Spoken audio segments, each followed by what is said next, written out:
আসসালামু আলাইকুম বন্ধুরা, দেখতে পাচ্ছেন আমার সাথে কিন্তু আমার ভাই আছে, জসিম ভাই। ঠিক আছে। অনেক দিনের আমাদের সম্পর্ক, সেই ছোটবেলা থেকে একসাথে বেড়ে উঠেছি। তো আমরা কিন্তু ঘুরে আসছি আমাদের বাংলাদেশের শেষ সীমানা, একদম আমরা যে বলি টেকনাফ থেকে তেঁতুলিয়া, অর্থাৎ তেঁতুলিয়া আমরা শুরু করি নাই, আমরা শুরু করেছি ঢাকা থেকে।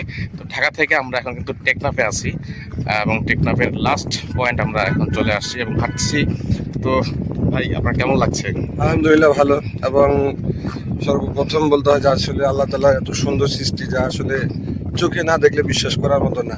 আমি অনুরোধ করব সবাইকে সুযোগ থাকতে এবং অর্থ কম থাকা অবস্থায় সফরে বেরিয়ে পড়েন এবং আল্লাহর এই সুন্দর নিয়ামতগুলো নিজ চোখে দেখে উপভোগ করুন।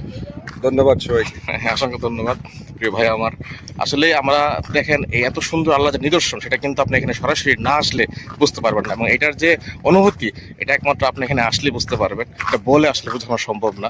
তো যারা যারা দেখতে চাচ্ছেন, অবশ্যই কক্সবাজার আসলে এই জায়গাটাতে আসবেন এবং উপভোগ করে যাবেন বাংলাদেশের শেষ সীমানার এই শেষ নিদর্শন। তো সবাই ভালো থাকবেন, সুস্থ থাকবেন। সবাইকে শুভকামনা রইল। আল্লাহ হাফেজ। আল্লাহ হাফেজ, আসসালামু আলাইকুম।